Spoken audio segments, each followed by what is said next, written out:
কাদিয়ানীরা যে নির্মম নিষ্ঠুরভাবে আমার ভাইদেরকে শহীদ করেছে, তাদের কোন কার্যক্রমের সাথে আমরা থাকতে পারি বলেন? আমরা নিজেরা থাকবো না। আমাদের কোন ভাই যাতে ওদের এই ধ্বংসাত্মক ইমান বিধ্বংসী কোন কার্যক্রমের সাথে সম্পৃক্ত না হয়, এজন্য আমরা তাদেরকে আমরা ফিরিয়ে রাখবো তো ইনশাআল্লাহ।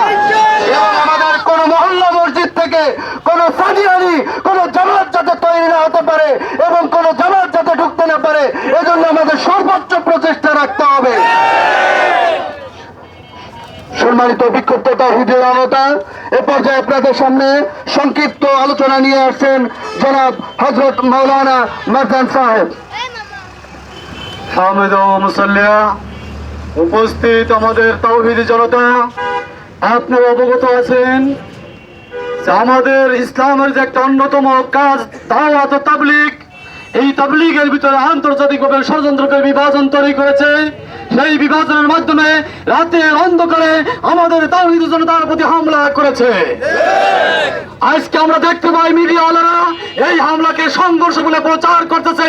আমরা মিডিয়াওয়ালাদেরকে জানিয়ে দিতে চাই, রাতের বেলায় যারা আক্রমণ করেছে তারা কিন্তু তাদের সঙ্গে সংঘর্ষ না, তারা আমাদের প্রতি ঘুমন্ত আমাদের তাওহীদি জনতার প্রতি আক্রমণ করেছে। কাজেই আজ থেকে মিডিয়াওয়ালারা লাগবে তাদের পক্ষ থেকে হামলা।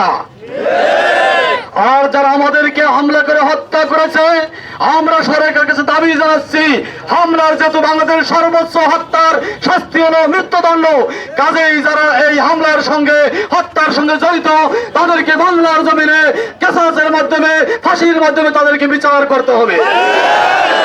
দ্বিতীয়, এতদিন পর্যন্ত তারা তাদের কার্যক্রম তাদের মসজিদগুলো চালিয়েছিল, এই হামলার পরে আমাদের এদেশে তারা আর তাদের কোনো কাজ চালাইতে পারবে না। কাজেই সরকারিভাবে আমাদের দাবি তাদের কার্যক্রমকে নিষিদ্ধ করতে হবে। আর সরকার যত সময় নিষিদ্ধ না করবে, তাওহীদি জনতা প্রত্যেকটা মসজিদ থেকে তাদেরকে বিতাড়িত করে দিবে। কাজেই সরকারের দায়িত্ব হলো তাদেরকে নিষিদ্ধ করা আর হত্যাকারীদেরকে উপযুক্ত বিচার করা। এই কথা বলে আমি আমার কথা শেষ করছি। আলহামদুলিল্লাহি রাব্বিল আলামিন। সম্মানিত উপস্থিতি, এ পর্যায়ে আপনাদের সামনে সংক্ষিপ্ত আলোচনা পেশ করার